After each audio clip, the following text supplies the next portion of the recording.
தமிழக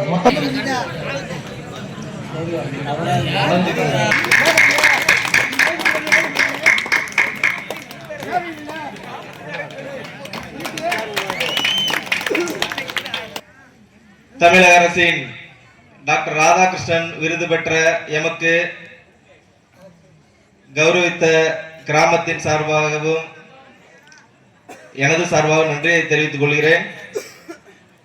இந்த விருது கிடைக்க வர எனக்கு இந்த அளவுக்கு பாராட்டு வருமானு தெரியல.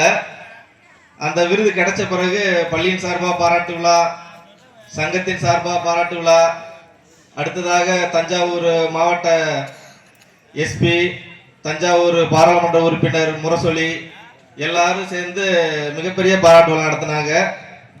அந்த பாராட்டு விழாவை விட மிகப்பெரிய பாராட்டு விழா எதுண்டா, என் சொந்த ஊர் என்னை இந்த அளவுக்கு பெருமைப்படுத்துறது. இதை விட மிகப்பெரிய பாராட்டு விழா எனக்கு வேற எந்த பாராட்டு விழா இருக்க வாய்ப்பு இல்லை. ஆமா, இது ஒரு தாய் கிராமத்துல ஒரு பரிசு பெறது, ஒரு பெருமை பெறதுங்கிறது தாயே ஒரு வாழ்த்துற மாதிரி அவ்வளவு ஒரு சந்தோஷமான நிகழ்வு.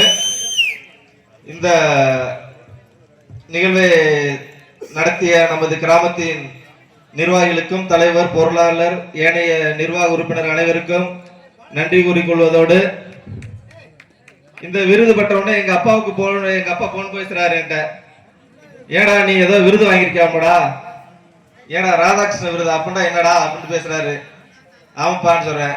அவர் ஏதோ ஒரு வரலாறு சொல்லிட்டு, சரி விடு, எனக்கு 150 ரூபாய் உடனே அனுப்பு. அவருக்கு தெரிஞ்சது அந்த 150 ரூபாய் 200 அவ்வளவுதான்.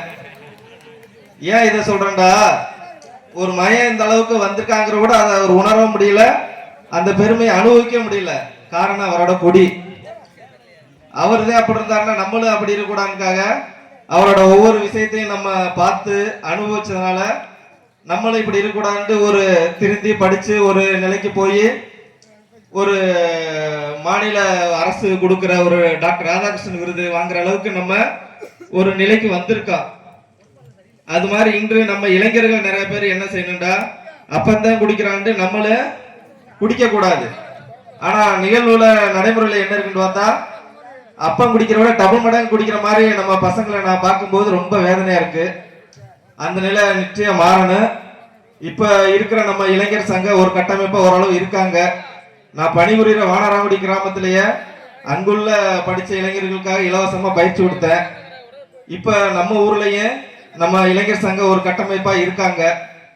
அவங்கள வச்சு நம்ம கிராமத்திலேயே ஒரு இலவச பயிற்சி மையத்தை நிச்சயம் நம்ம தொடங்கணும் என்று கூறி எனக்கு வாழ்த்தி பெருமை சேர்த்த கிராமத்திற்கு மீண்டும் ஒரு முறை எனது சார்பாகவும் எனது குடும்பத்தின் சார்பாகவும் நெஞ்சார்ந்த நன்றியை தெரிவித்துக் கொள்கிறேன். நன்றி, வணக்கம்.